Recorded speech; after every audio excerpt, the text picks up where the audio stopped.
Hey guys, how you doing? This is Manga Exception. I'm here today to bring the review for Fairy Tail Manga Chapter 500.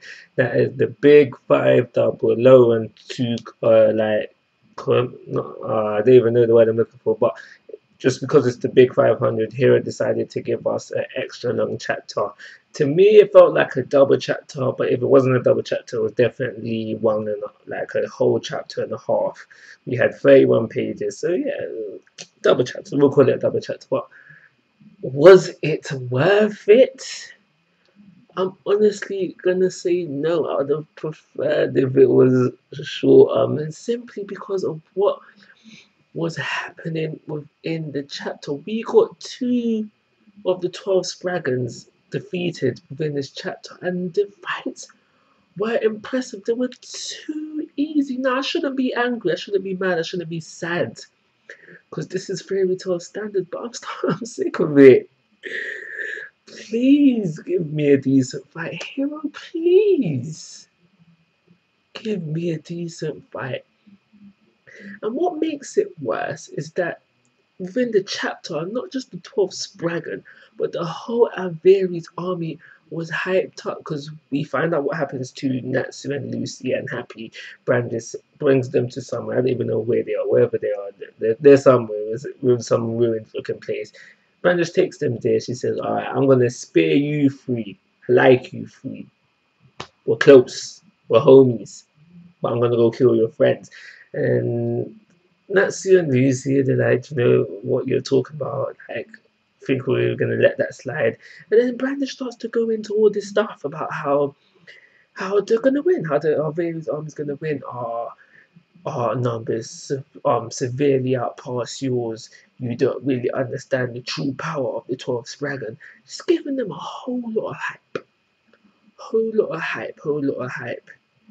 And Natsu's not like he's not taking all these words. Then we flip over to back to like war, what's going on within the war, and everybody who's facing a member of the 12 Spraggan so far, except for Grey, is losing. So we see Rogue losing. We see that Miss Sabretooth, keep forgetting her name, she's losing. We see Elfman and his sister against the Desert Guy, and they're losing. So it makes you kind of think, okay, what Brandish is saying is kind of okay, like the truth. Then we go back to Grey, and then I just remembered, oh yeah, Grey lost Teeva next chapter. I mean last chapter. Yeah, I'll get to that in a second. And then I was like, all right, cool. So we're gonna see some stuff from Grey now. Grey's new form. Yeah, let's see what he can do. Let's go. And then it's just another easy defeat. Punches Envel.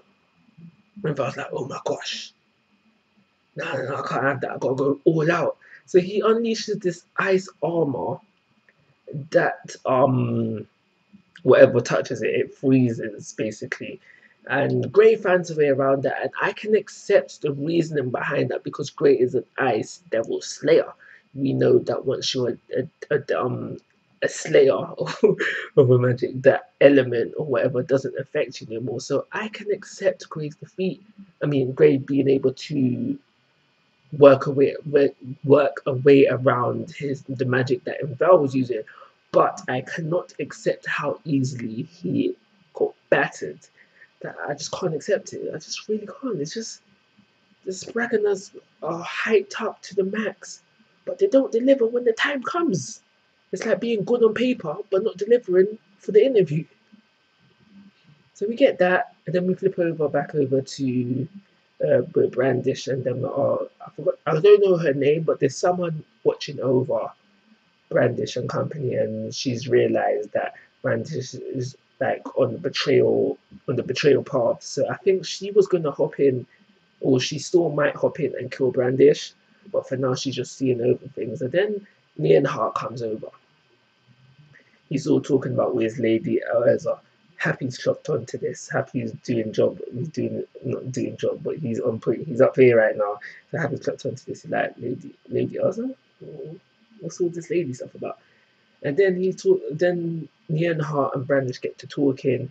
Brandish tells them to fall back. Neon's like, fall back. Nah.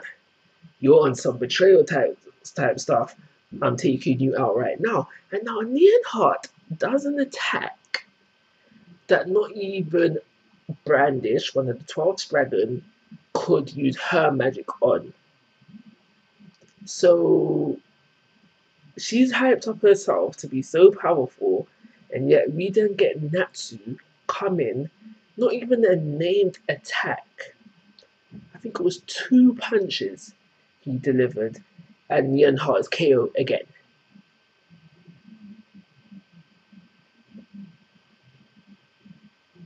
And you like it's too easy.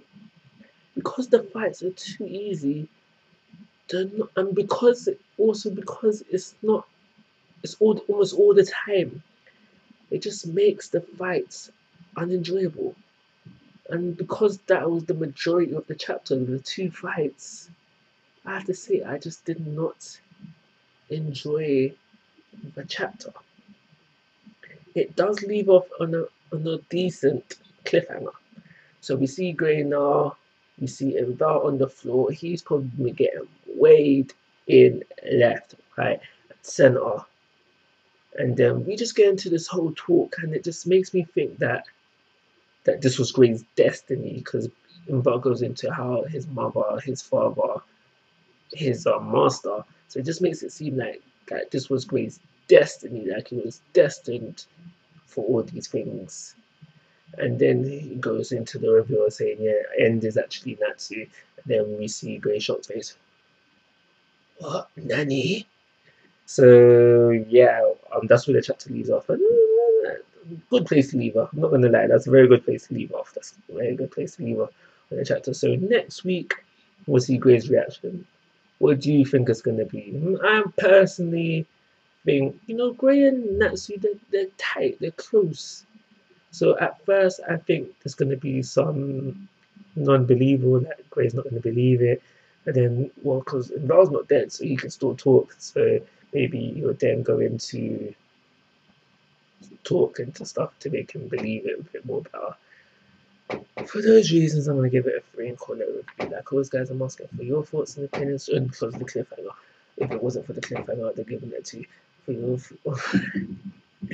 I almost forgot to talk about Juvia's return from the dead. First things first. Here, where's your balls at, bro? Where's your balls at, bro? Come on. I know you would get a lot of hate from it, but go on. Stop threatening to kill off the characters. I dare you to do it. I triple D, I quadruple, whatever number you want to pull out. I bet you have to kill off a character, man. Because, come on, man. And by my logic, because I do have some logic, honestly, I do. This ain't even acceptable. It's a bit iffy.